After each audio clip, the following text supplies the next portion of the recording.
Sisters Alexandra and Laura Blasi are native Topekans, and after high school they both came to Washburn University and earned multiple degrees. As a student, Alexandra was a member of Delta Gamma, the MBA Association, and the Health Law Society. She also studied abroad in China. Alexandra earned two degrees in 2007, a Bachelor of Arts in Music and a Bachelor of Business Administration and Management. Then she returned to Washburn and earned two more degrees in 2011, a Juris Doctor and Master of Business Administration. Alexandra is currently the Executive Secretary of the Kansas Board of Pharmacy and the District 6 Chairman for the National Association of Boards of Pharmacy. Laura was also very involved on campus when she was a student. She was a member of the Pre-Health Professions Club, Chemistry Club, Biology Club, Washburn Sales and Marketing Executives, and the MBA Association. She earned two degrees in 2009, a Bachelor of Science in Biology and a Bachelor of Business Administration and Management.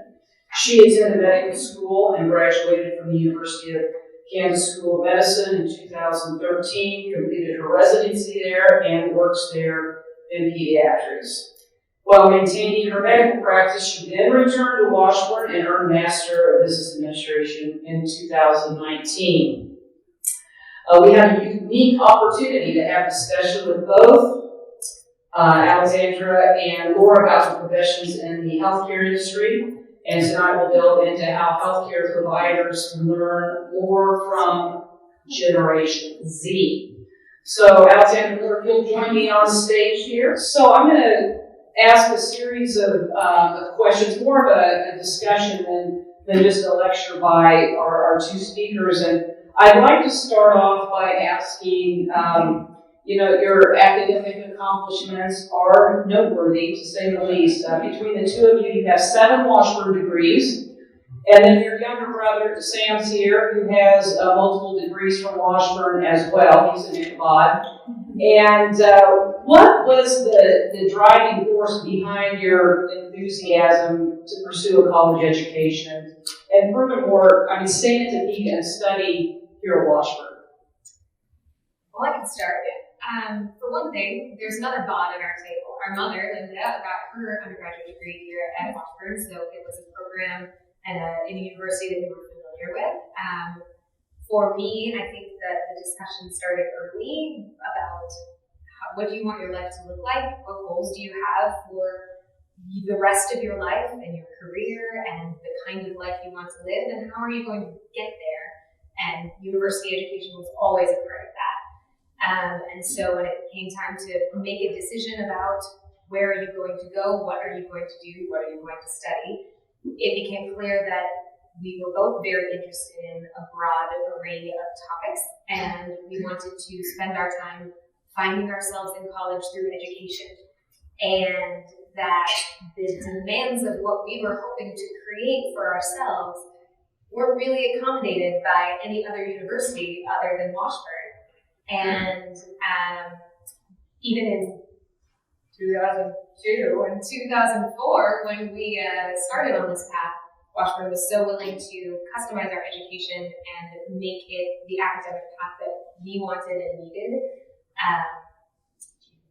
and provide opportunities to study in multiple different domains, making concessions through the School of Business and the School of Music and the School of Biology to accommodate all of our different needs and different tracks. And I think you have to keep in mind too that while those were discussions that we were having, we were also having the discussion about affordability. These two conversations can't happen independently. They have to go together because education is expensive, and we were certainly not in a financial position growing up where we had resources to be able to pay out of pocket to go to school.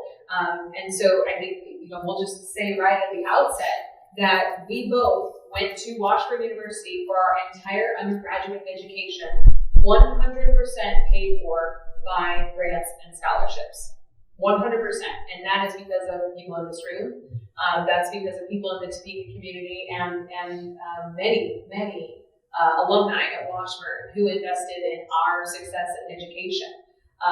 with really very little to go on besides high school performance and you know, a couple of maybe application essays or things like that was so available to us, was very attractive, and coupled with the idea of being able to customize and you know, Dr. Mesichek already hit on this fact, but even before we were both attending school here, there were opportunities for faculty to begin to engage with us and know who we are. And so it wasn't a foreign environment when we started coming to school here and transitioning from a high school environment into the university. It already felt like a community that we were building. All great things we want to hear. Did we get that on exactly. Great sound bites there. I'm going to script it out better. And then regarding tonight's discussion topic, what actually is Gen Z, and what are you two geriatric millennials? Why are you talking about this? Let me talk about the geriatric millennials part, and especially the geriatric. So apparently, this is widely known, but there was an article written, and people started talking about the span of the millennial generation and how diverse they were, even in one set of a generation. And so apparently they decided to brand the older millennials geriatric millennials. How nice. And so that includes us. We're the geriatric millennials. But more or less, you can think of it as, well, we did not grow up with cell phones. We grew up in an age where cell phones came to be part of our common existence in high school or around that time, and then have followed us, obviously, into smartphones and other things ever since then. You tell them about Gen Z. Well, so I think actually the majority of the people in this room are very familiar with Gen Z because I see a lot of educators. We have educators who work with Gen Z in this room. Yes, many. So Generation Z is the current generation of humans who are between the ages of about 12 to 27. So they were born in the mid-90s, extending through the mid-2010s, early 2010s. And they are, some people call them Zoomers, which I think is fun, but mostly they go by Gen Z.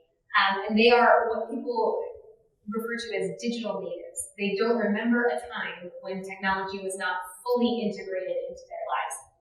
And so with each generation, you know, the greatest generation and the boomers and the millennials and Gen X, who always gets forgotten, and you know, like, we all have vastly different experiences based on the events that happened during our formative years and how our lives have played out, whatever those events may be. But the difference between the millennials and every generation before them and Generation Z has been so profound that there has been a dramatic shift in how these humans are interacting with the world and what they expect from the world and how we're going to be able to work with them in the future. So just as a recap, if you haven't been paying attention, for people who are alive and are 12 to 27 right now, they don't remember time before 9/11. So they have no memory of a period of general security in this country. They had witnessed their parents go through the Great Recession. They had a then string of multiple military conflicts and wars. They grew up in a time where world news is local news. It's everywhere all the time. It's sent directly to your hand all the time. So it feels like it's right under your next door, even if it's not. They now participate regularly in active shooter drills, which is not part of what I think the majority of the people in this room experienced going through school. And they have the same awareness of that we did with tornado drills or with air raid drills for people in previous generations. Then they went through the opioid epidemic. And then they went through the pandemic. So it's just been one thing after another for them, constant change, constant stress, constant stressors. And so the millennials, who were our most recent group of learners in this higher education and in healthcare education, they had a very, you can do whatever you want to do, you can be whoever you want to be outlook on life. And the Gen Z learners, they sort of approach it as You win some, you lose some, but mostly you lose. And it's a very different outlook on how to approach life. And on top of all of that, technology. They have the entire world, the entire power and knowledge of the universe in their hands at all times. They call it the magic wand. The magic wand, that's what it is, that's what people talk about. And so their exposure to knowledge and their accessibility of knowledge has completely changed how they look at things and how they view the world. They're also strongly influenced by social media, which I'm sure you've all heard all about. And that has created a very unique perspective on the world, but also a very unique perspective for themselves. They have a general, and as a disclaimer, these are all generalizations, right? Every human is unique and individual, and the Gen Zers would be the first ones to say, no, we're all unique and individual, because that is something that they really strive for. But it tends to create this presence of technology and social media in their lives tends to create a sense of activism, which can be very powerful. They also have a very strong sense of loneliness and something called FOMO. Is everyone familiar with the term FOMO? Yeah, fear of missing out or missing opportunities, and that really guides how they choose, how they make choices, and how they learn. Because of their experience in social media and the constant stream of content and the fleeting nature of that content, they have a real competitive drive that we have not seen in the millennial generation. It was a lot more collaborative, and everyone was focused on what can we do to best serve the organization and the group. And Gen Z feels very strongly about their own personal sense of security and their own personal development. They have a confidence that is not always fully supported. They have been taught to present a good face through social media. They put their best face forward. We are training them so well on building resumes and interviewing that they display this confidence that is not always backed up by their internal feelings and thoughts or their experiences. They have a desire for immediate and direct feedback because of social media, because of the way the world works. They can get what they need instantly. They also want immediate likes, immediate feedback. They want to know, is this going well? Is this not going well? And all of this has created a really cool blend of fierce entrepreneurs. They have a fierce entrepreneurial spirit where they think they can create or contribute something to the world that is unique and meaningful that not all generations have. But it also creates a potentially conflict avoidance generation who will just, despite the fact that they have a lot of want for direct and immediate communication, don't appreciate uncomfortable conversations and just exit or ghost. Are you familiar with the term ghosting? This happens not just in text conversations, it happens in real life too. And so it's created a really unique blend of humans that we now get to work with and train, and will eventually become your doctors. Well, it's happening right now. I would just add to that too. You know, the technology has also come with it a level of hyper customization that we are still adjusting to as a group, and they just expect that level of hyper customization, which it can be a good thing. Enables them to think about uniqueness, enables them to tailor things to their individual wants and needs. But some of that is driven by the fact that they can get anything they want at the drop of a hat. I mean, they can have it ordered to them. They can. Does anyone remember when you used to go to McDonald's and you ordered the hamburger, and that's what the hamburger came as? Yeah, you go to McDonald's. Well, one, you talk to a machine, and number two, you can say exactly what you want added, taken off. There's an online app. There's anything you want, and that is their world. They live in that 24/7. Like right there, you don't even have to go. You can have it delivered to you. That's right. How will this Gen Z impact healthcare providers and patients? I mean, with all of their little quirks and what have you, it's going to have an effect on. It's going to have a huge effect, and I wrote down. I have some statistics from Bureau of Labor Statistics and some other places, but I think this is important to why we wanted to have this conversation. So right now, Gen Z represents about 73 million people. And those are people at 27, they're already in the workforce, or some of them are finishing professional education and now entering the workforce. The rest of them are very quickly on their way. For years, people have been, I've heard constantly, oh, the boomers are not retiring yet. The boomers are not retiring yet. There aren't the same job opportunities because the boomers are still in the workforce. The boomers are now retiring. And there are lots of job opportunities, but those 73 million people are very quickly coming directly into the workforce with all of these different expectations. At the same time, we are seeing one of the largest increases in the need for healthcare services in the United States that we've ever had. And some of that is driven by the discussion around mental health and mental health services, the need to get more people access to the care that they've needed for a long time, and we're now just beginning to get that to them.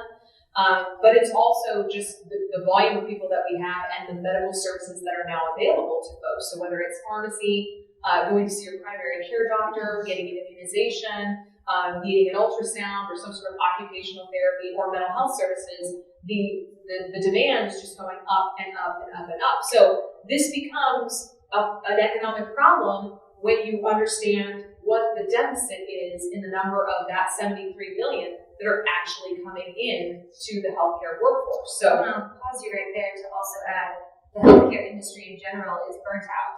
The pandemic was hard on nurses and allied health and pharmacists and dietitians and physicians, and many of them are entering early retirement. Many of them are just burnt out. We need fresh blood. We need new people, and we need them soon. So it's imperative that they make it into the workforce successfully. And that burnout is significant because it does represent about 2/3 of physicians and pharmacists. So that if you think that it's just a few people that are being impacted by that level, it's the vast majority of people that are. So nurses by 2030, a deficit of 918,000. The need for home health aides will increase 37% in the next 5 years. The physicians will be short by over 124,000 in 10 years. And of that, over 50% are just in primary care. So it's not that people are not necessarily choosing these professions, but we are having a mismatch of where they expect that they're going to land and the actual need for service in the community. And I can tell you, I was just at a meeting in the last week where they were discussing the number of pharmacy graduates that are going into residencies for health system pharmacy versus community retail pharmacy. And the need, obviously the stronger need is actually in community retail, but the vast majority of those graduates are wanting to go into a health system pipeline. So we're going to have a disparity of what we need versus what we have in that, even in a shortage. So that's not a great formula for the outcome. There'll be an OBGYN shortage of about 46% in non-metropolitan areas. So again, that's an access issue for a lot of our rural Kansans. And pharmacist graduates have seen the largest drop since 1983. So we're talking about something that is going to be statistically significant in terms of our supply our demand dramatically exceeding our supply of workers in this sector.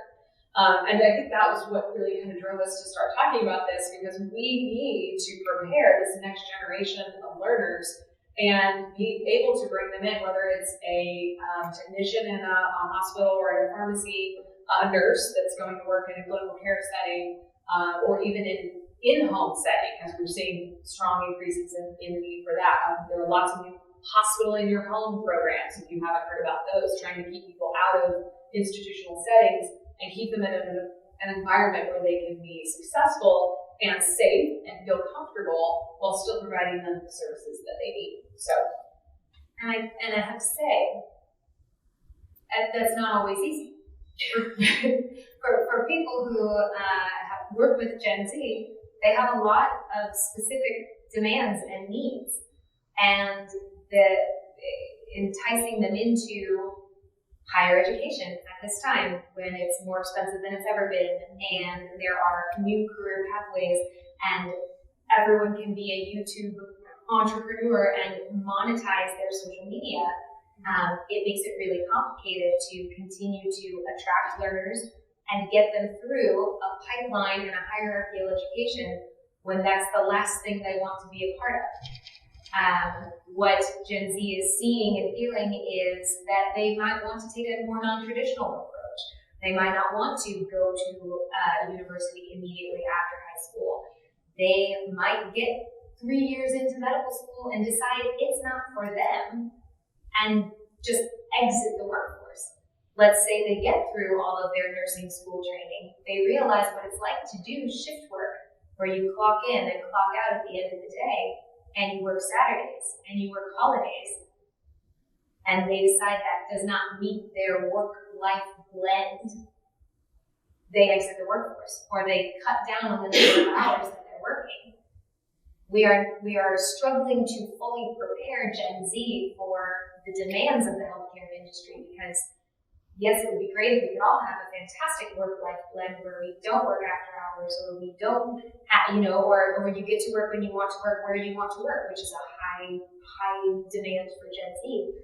But someone has to be in the hospital on the 4th of July. So how do we meet them where they're at and get them to where we need them to be, and find a blend of that? And it's going to matter because they're going to be your doctors and nurses. And Someday you'll need them on the 4th of July. Well, how can healthcare professionals from earlier generations influence and prepare these Gen Z, folks into, a career in this healthcare industry? So there's no right or wrong way. I guess the wrong way is to say, well, they'll just have to get used to it. They're not going to. They're not going to. They will not. And we need them. It's nice to say when, right now, when we are the majority in the, governing bodies of these industries, it's great to say, yeah, it's our way or the highway. You have to join us. We're leaving. Eventually it's going to be their show. And so we have to find some compromise here to help train them. I think it's imperative that we start doing things that Washburn is doing, reaching out and meeting them where they're at, making connections with them in their high school learning to say, let's find an educational path that gets you to a career that's right for you. Let's get that set up. Let's help you financially. Let's create a way for this to work for you. Let's create an entrepreneurial program where you get to use your entrepreneurial Gen Z spirit toward a productive goal. Industry experts all over the place in business and in healthcare are trying to utilize this drive for a side hustle. Is everyone familiar with the term side hustle? Gen Z loves to do their, Their 9 to 5. Their 9 to 5 job, their stable job. They yearn for that stability and those insurance benefits. Yes, Gen Z is just now coming off their parents' insurance. They need insurance. They want that stability, but they also want the creative freedom of their side hustle. They want to be able to do something else with their time. And industry experts are saying, why are we doing two things? Let's create entrepreneurs. Let's get them using their creative energies and their influencing and their social media following to help our industry to benefit this situation. We can work with their work-life blend. I call it work-life integration. I've been calling it that for several years. Yes, we all say work-life balance. That might be a term you're more familiar with. It's a term I'm more comfortable with. And previous generations have said, you finish your shift, you leave your work at the door. You have your home time and your family time and your social time. You have your work time, and those are two fully separate lives. That time is gone. That is over. Yeah. Now that we all have our work on our phone, now that we can work anywhere at any time, thanks to the pandemic, now that we can flex our MBA instead of having to drive from Kansas City after a shift to come to Dr. Strick's class, that's an amazing opportunity, but we need to recognize that that's their expectation. And I think one of the cool things about working within that is that we can align them with what we are already doing in the workforce and specifically in healthcare. This generation is so engaged and interested in having their career have true purpose in aligning with their value system. That's a cool thing. And what better way than in the healthcare sector? I mean, I am not a clinician, but I very much value the work that I'm doing, and it brings me great meaning and fulfillment that I'm in a position, in a public service position with the state government, and that I am impacting the lives of Kansans in a healthcare capacity. So there are other ways. I mean, I think healthcare is important, but there are also some supplemental roles here that people can really play, and we can use as a vector to bring people in. And if we can explain to them how our mission as an organization is actually running directly in parallel with their purpose as an individual, they will get on board. They're excited to get on board and bring that entrepreneurship into the organization. So, and that's not necessarily to eliminate their side hustle. That's to elevate your organization, to help to engage them and help them stay, instead of doing the ghosting thing, which we don't want. Or they just quiet quit. Right. And I would say, I would add to what, the conversations that I had with President Magitech and Dr. Mulligan and Mr. Sollers, and it's something that we learned at Washburn, that a value-driven purpose, that, figuring out what your why is early on and continuing to live it, and that it resonates through every building on this campus, whether it's renovated or not yet. It really does. And the secret sauce is the faculty and their purpose and their drive and their passion for their research projects. That's what students connect with, and that's what the research says. That's where Gen Z puts everything with their dollars right now. I think the dollars thing is because they just don't have dollars yet. Eventually it will all align, but they want to align their internal purpose with your purpose. They want the work that they're doing to mean something.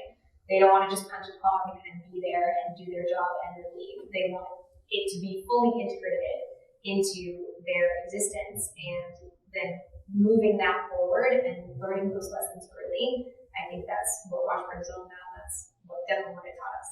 Well, I think with that one-on-one education, where students know the faculty and faculty know those students by name and can reach them, we are also helping them learn how to have those human skills that are not necessarily being taught in the classroom, but are being taught everywhere else on campus and in their interactions here. And whether that's on, because they view a Zoom conversation just the same as they would a face-to-face conversation and in-person face-to-face conversation. Those are the same for them. So by having that moment with the student, we are helping them learn those human skills that a lot of people think that they may not yet have coming out of this pandemic experience, coming out of a time of more isolation. And those human skills are what build a better workforce overall. They're getting the technical skills. They're going to come with the education, and that's a wonderful thing. But it's everything else on top of that I think is the value added for Washburn. And that really comes into play because Gen Z in particular struggles with having difficult conversations. They're a little bit, as you said, conflict avoidant. And so when it comes down to it, and if they don't know how to ask, or they don't get what they were looking for, even if they didn't express that, they're ready to walk and move on to something else. No fear, no judgment, just next. Thank you, next. That's the line. But if we can incorporate those human skills for them, which Washburn I think is doing, it certainly did for me. The idea then is we're also teaching them how to have those difficult conversations. And then as employers, we have to pick up on that. We have to bring them along with us. It's our job now to teach and invest because people did that for us, and invested and figured out what the needs were at this point and bringing them along. They don't yet have their fully developed brain. They don't know, just like we all did. Just like we all made mistakes in our 20s. They're making their mistakes in their 20s. They're getting a bad rep right now for undeveloped coping mechanisms. We're working on it. They're working on it. Yes. But we can help teach them those healthy coping mechanisms in a professional setting. I think there are very basic things that Instead of saying, this is how we've always done it, this is the traditional approach, you turn it into things that they like. Washburn is already doing it. You make smaller class sizes, you make more individualized education plans, you allow them to have the hyper-customizability that they want. Then down the gen eds and you give them more choices. I know it's controversial. That's what they want. You enable them to have access to learning anywhere they want at any time. You give them the ability to have more interaction and more direct and immediate feedback in their learning. This generation of learners doesn't want to learn from a lecture. They want to learn in the moment. They are used to short bits of information that they can get immediately when they need it and only when they need it. They don't want it ahead of time. They want it in the moment, and then they want immediate feedback on how it went. So a lot of mentoring, a lot of tutoring, a lot of hands-on immediate job experience. That's what they're looking for, and the internship programs at Washburn and the direct mentor educational programs, the research opportunities that you have in the sciences, the transformational experiences. Our brother had a personal mission when he was graduating to complete all of the transformational experiences, so he would have all of the medals. I don't think that's why he wanted to do all of them, but he got all of the medals. He did all of them. He was one coming down at commencement. You keep your clients jingling all the goodness. That's amazing. You, I think, pretty much touched on most of this, but I was going to ask, are there any other things that we can learn from Gen Z? I mean, you mentioned the work-life balance and the technology at their fingertips. I mean, everybody's carrying around a palm-sized computer in their hand, instant access. I'm going to do instant access palm-sized computer, and I'm going to let you do the other one. Okay. Because they have all of the knowledge in the world, what they don't always understand, what they haven't had the experience to understand yet is that isn't all the knowledge in the world. That isn't everything. And they have no understanding or appreciation for hierarchical learning. They have no understanding or appreciation for a pecking order, which is a terrible thing to say. They don't want to climb the ladder. They have no interest in that because they don't see the value in it. They also don't understand or see the value in institutional wisdom and experiential learning and knowledge, and why, having been in an industry for a certain amount of time, you now understand things that can't be taught from the internet, that can't be taught from a book, that can't be taught from another source, because you've lived it.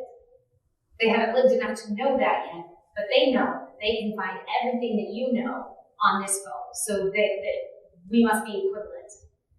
They're still learning that. And so that is an area where we can continue to teach them and continue to reach them and say, yeah, that you're right, that's exactly what it says you're supposed to do, or that's exactly what the textbook answer is. It's not textbook anymore. It's exactly what the PDF answer is. But this situation is different. Or, oh my gosh, we're in a crisis. It doesn't say how to handle this. I've done this before. I can help you. That's where we can help Gen Z and where they still have an opportunity to learn dramatically. I think one of the things that they have to teach us is the different perspective on diversity. And I mean that because I'm talking about it in an exceptionally broad context, which is how they perceive it. Usually when we say the word diversity, people are thinking about ethnic diversity, maybe think about gender diversity or age.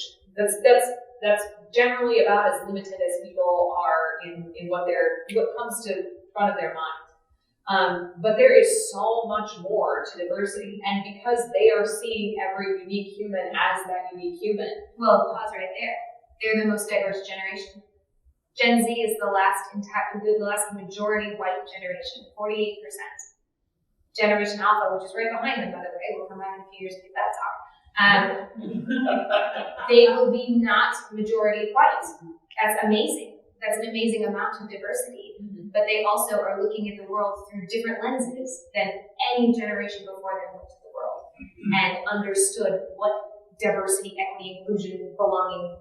JEDI is my favorite one. DEI is my favorite one. DIB is my favorite one. JEDI is my favorite I'm a Star Wars fan, but justice, equity, diversity, and inclusion. So they're looking through the lens of diversity is your education, your upbringing, whether you grew up in a rural or a metropolitan area.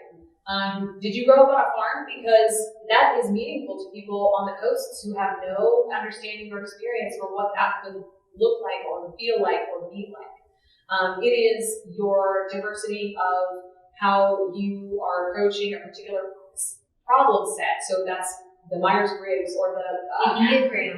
What's your Thomas Kilmann index? Yes. What is your astrological sign? I mean, do we discuss that in the workplace? Not generally, but they're very engaged and interested in all these different forms of diversity, and they want you to bring all of that experience and uniqueness to the table in having that conversation and solving that problem.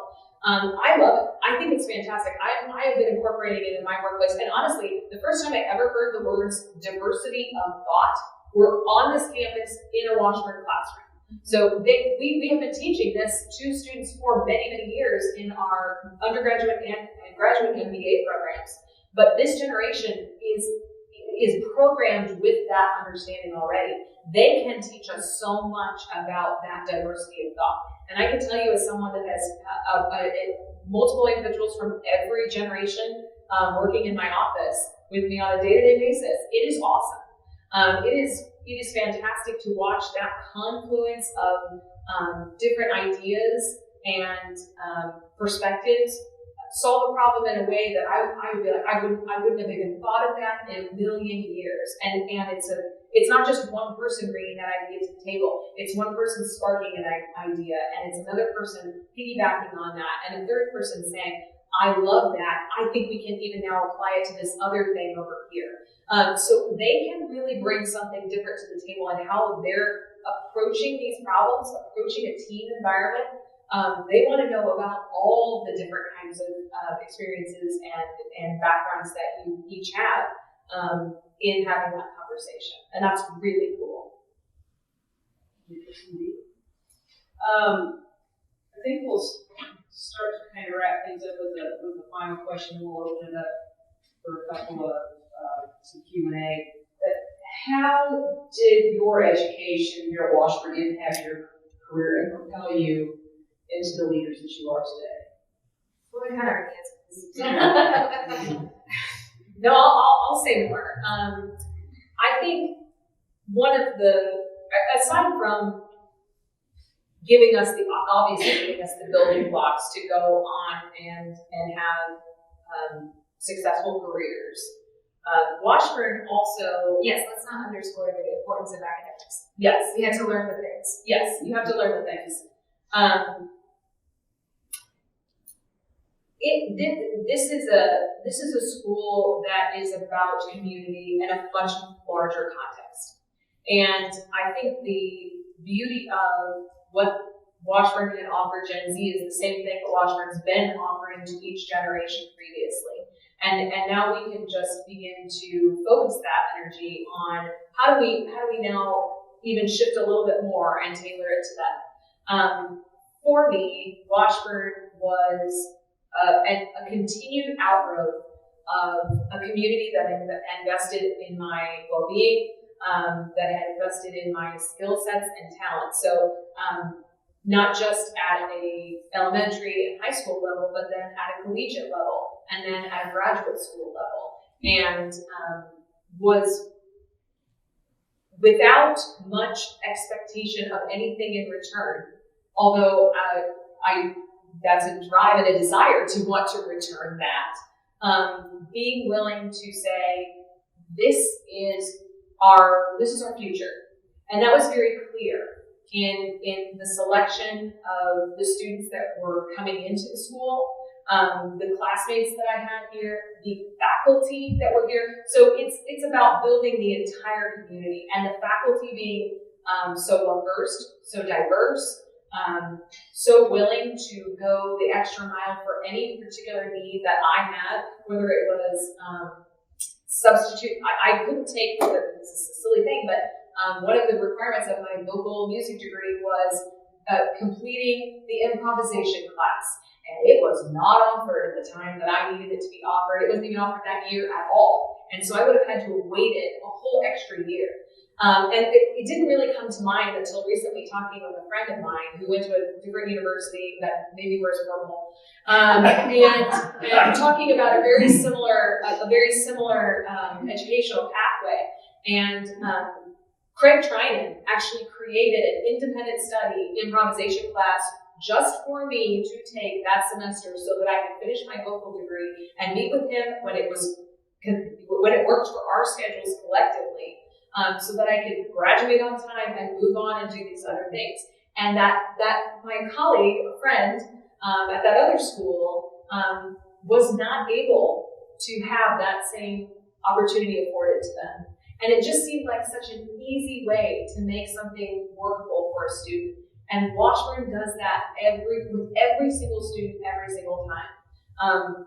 And that's not true anywhere else. I think that well, let's say anywhere, well, but like, local. I think it's not true anywhere else. I don't know of schools that do that. I talk to friends of mine and colleagues of mine often at a lot of places, and they didn't have the same experience here as what we had at Washburn. I could tell lots of wonderful Washburn stories, but the one that really came home today as I was driving in and thinking about being in this room again. Alexandra comes to events all the time because she lives here, and I haven't been in this room since he graduated. So it's been a minute, and it's nice to be back. And I remembered my first experiences in rooms like this, in the Washburn room, and I remember Dr. Farley shaking my hand when I had to go up on stage and accept my Writing Scholar Award, and it was such a big deal, and I didn't know what a big deal it was. And he looked down at me and he shook my hand in his bow tie and he said, "We're expecting great things from you." And I was like, "I'm at Hogwarts. I don't know what's happening now." And that has stayed with me my entire education and my entire career. And when I think about what kind of legacy I want to lead and what I want to give back and where, I think about that experience. And that is what resonates with Gen Z. They want people to have expectations of them. They need that. Everyone needs that. But they crave it. And so having people who are invested in the first, the current Writing Scholar, that matters, and it makes a difference, and it made a difference for me. Amazing conversation. We appreciate you enlightening us on all of this Gen Z, I don't say quirkiness, that isn't right, but just the different things that we need to take into consideration to maybe tailor some things that we do here at the university, or as employers or mentors or what have you, to help them find their passion and help backfill the workforce. We need them. We need you to help us, help them, help you. Any questions for anyone out there in the audience? Well, there is one back here. Right ahead. Hi, I'm Emily Keck. I'm a part of the Gen Z generation, and I'm currently a nursing student. So I was just wondering, as a member of Gen Z, do you have any advice specifically for me that I can help use to motivate other people to continue to make positive change? Like specifically healthcare, but also generally. So many. Are you ready? Yes. Don't be afraid to ask questions. Don't be afraid to tell me that you don't know. When I look at you and I say, okay, here's what we're going to do. You're going to do this, and do this, and you're going to do this, and you're going to do this. Many of my medical students and residents will look at me and they'll go, yes, And I say, do you have any questions? No. Do you feel like you can accomplish this? Yes. And I come back later and they do not have it. And I said, okay, so what happened? Well, I didn't understand this part. Okay. When I asked, do you have any questions? That was the time. That was the time to say, I don't know. We know you don't know. It's okay. We want to help you. You have to tell us too. So don't give me that social media. I've got it right in control. Don't curate it. Give it to me. Give it to me straight up, right? What I'm hearing from you guys is you want direct and immediate feedback. I love that. I live for that. The millennials I taught did not live for that. They were scared. They didn't want any part of it, and I was scared for that. But Gen Z, you guys want it. So yes, we want it back. And in order to have a conversation like that, it has to be two-way. It absolutely has to be two-way or one. I would say too, there's a lot of conversation I think now in the healthcare sector because people are really burnt out. That is, don't do it. Don't go somewhere else. You don't want this career. It's hard. We've had too much. I think that's a loud voice, but I think it's just a temporary reaction.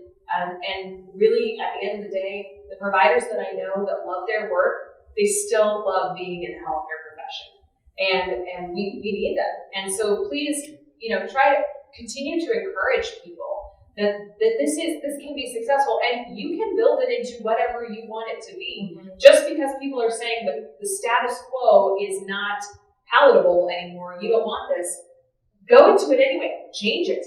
Let's change the status quo instead of saying this isn't good, go somewhere else. Yes. So that's what I would. I think that's huge, particularly in the post-pandemic era, in the experience of, I didn't like this, I'm not enjoying this, I'm not seeing my purpose, I'm going to quit. The healthcare industry is the most stable. We are essential, right? There was a big drama about that word, but we're essential. We're always going to be there. The problem is, we're also the most required to be hierarchical. We don't have a way to teach medicine, to teach nursing. That's not. You have to do all of these things in order to get here. It's not. It has to be didactic. It has to be learning from people who've been there before you. Where other industries have a lot more flexibility about, let's bring Gen Z up. Let's bring them to the table. Let's change the corporate ladder. Let's move it into a lateral process. The healthcare industry just is not set up to change like that right now. So we need you to stick with it. We need you to get through it so that you can then be part of it, so that you can make change. We have more people now entering nursing school, entering professional schools, particularly in the healthcare industry, dental schools, medical schools, physical therapy schools, and then leaving before they finish. And leaving with a crippling amount of debt before they finish. We just need you to hang in there with us and finish. Mm-hmm. And tell your friends. Okay. Good luck. Thank you very much. Good luck. One last question. I think somebody over here also had one. Ferguson? Put your hand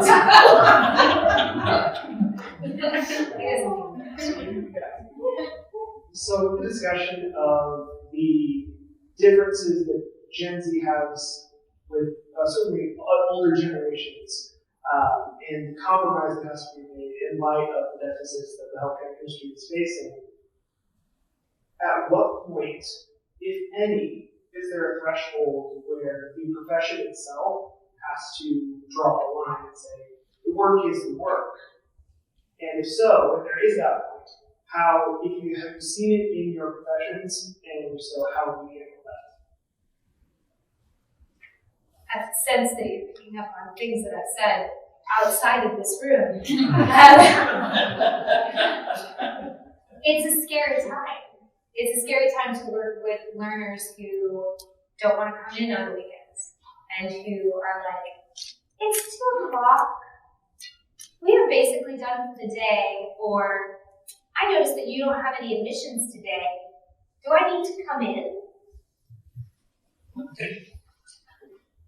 Well, I will be there, staffing the hospital, so you choose the best path for you. It's a little bit alarming. I'm worried that we are going to have a deficit of learners who understand the demands of the profession. We have to find a way, and to answer the question, because I haven't answered it, it's now. The tipping point is now.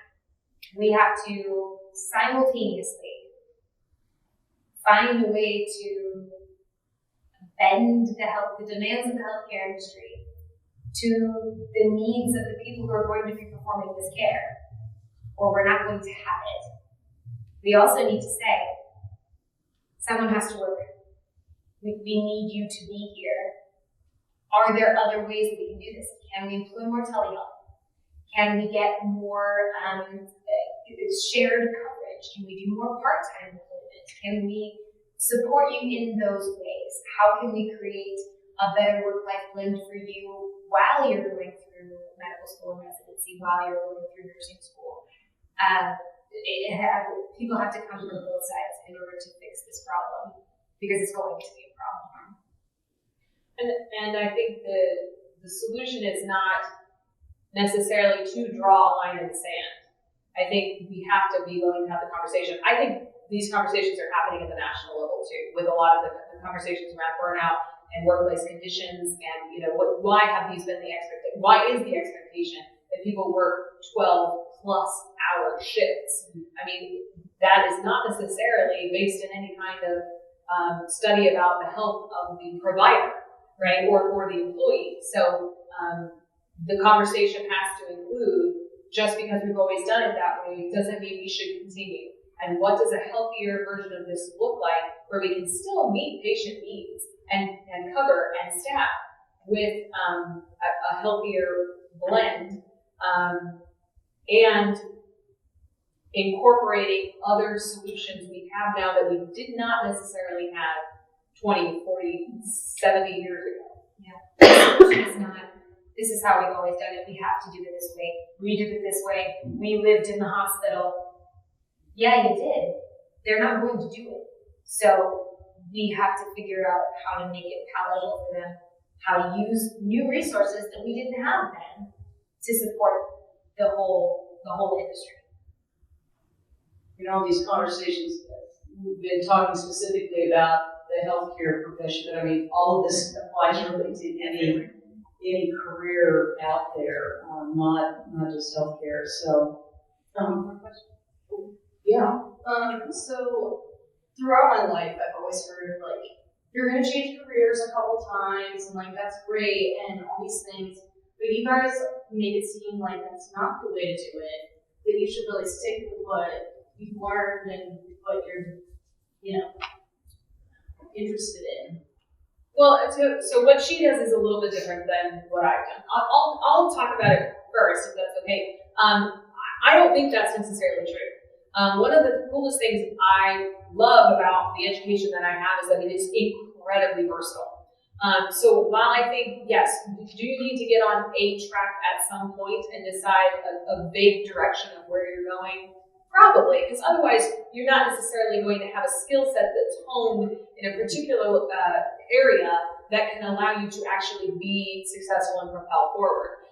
However, that doesn't mean you can't take that same skill set and decide to move from one industry to an entirely separate industry. So I view it more as skill building and experience building rather than, as you all have figured out, I am a non-traditional lawyer. I have a law degree, I practice law, but I am not currently practicing law because I'm in a managerial role at the Board of Pharmacy, and I'm wearing many, many hats, including my lawyer hat on a regular basis. So there are a lot of things you can do with that undergraduate business degree, MBA, law degree, whatever it may be. Even in the healthcare realm, insurance is totally different than healthcare contracts, is totally different than government regulation. Like there's just everything in between. So I think you can do a lot of different things. One of the things with Gen Z that I struggle with is because of the quickness and readiness to just quit and abandon ship and move on to something else, they're going to be perceived as job hoppers. I don't know that we can label them that way because this is something different than the job hoppers we used to talk about. That's what I was going to say. I feel like in our generation, the statistic was seven different major career shifts in your lifetime. And obviously, people like me who get on the big pipeline, we usually don't. Maybe two. Maybe you change institutions once or twice or three times, but you're still doing the same thing. So I'm driving the statistic down just being here. But Gen Z could have 8 jobs in 5 years. It's going to go up dramatically. And so I think the shift has to change from previous generations being very focused on living to work and identifying yourself as your profession. I'm a doctor. Gen Z does not feel that time is gone. Gen Z is not just a doctor. Gen Z is a doctor and a singer and an entrepreneur and a mom and a passionate Taylor Swift fan. There are a lot of different things, and it's imperative, it's important to their story that all of those things be present and a part of them, which is why so many of them love side hustles, where they can do one job and then a completely different job. I think industry leaders are scared of that because they don't know how to utilize it. So the message, at least from me, my feeling is not, you shouldn't change careers. My feeling is, if you're scared of losing your employees, if you're scared of losing your learners out of the pipeline, you have to find a way to incorporate all of the parts of them, or more parts of them, to continue to maintain their interest and keep them focused on something. That's not to say that you can't change careers. It's not to say that I won't change careers. But having all of the skills present and being prepared for Gen Z's demands, not mutually exclusive, but mutual demands for stability and extreme flexibility is going to be where we're headed. Okay, well, two more. Not to take questions, this is great. Go ahead. Thank you for the very interesting presentation. I'm an optimist, so I would like to ask a question about the future. Given that the supply of health services seems to be limited, and the demand for health services seems to be increasing, what is your view on the future of healthcare industry? Would the patient come of short on patients and discipline? Will you outsource some of the services to ChatGPT? Necessity drives innovation. I think the best way to look at it is, as a fellow optimist, we're going to be experiencing a period of massive dynamic change in the healthcare industry, and that's going to be a good thing. It's not just a supply and demand of healthcare workers and healthcare material demand. It's a question of supply and demand and financial stability and how are we paying for this and why is it so expensive and is the quality really measuring up to all of this. All of these things need to be looked at, and now's the time because we have to. I think people in the healthcare world especially are saying, what role does AI play in the future of healthcare? How do we appropriately regulate this? And by the way, we're just starting to ask these questions, so I definitely don't have answers. But I'm trying to learn and burying our head in the sand and saying, oh, this isn't a thing. Healthcare is going to continue to look the same way it has for the last 40 years. You may be on the wrong train. Because I think it is coming. So we have to begin to ask the questions so that we can learn and we can approach it from a holistic and safe way for patients, for the providers, etc. AI is going to affect everyone, but I think it does have some role in healthcare, just like it has some role in a lot of the things we're already doing. I think the answer is in the asking too. Bringing in Gen Z, who has a completely different perspective on the world and is not clouded by views of the past and the way things were and the way we've always done things, that's where the answer is. That's where the innovative solutions are going to come from. I wrote something down. I was reading and I thought this was great. Gen Z loves technology, but they don't always use technology because they have to view technology in a way that it is smart, innovative, and driving change. That's their interest in technology.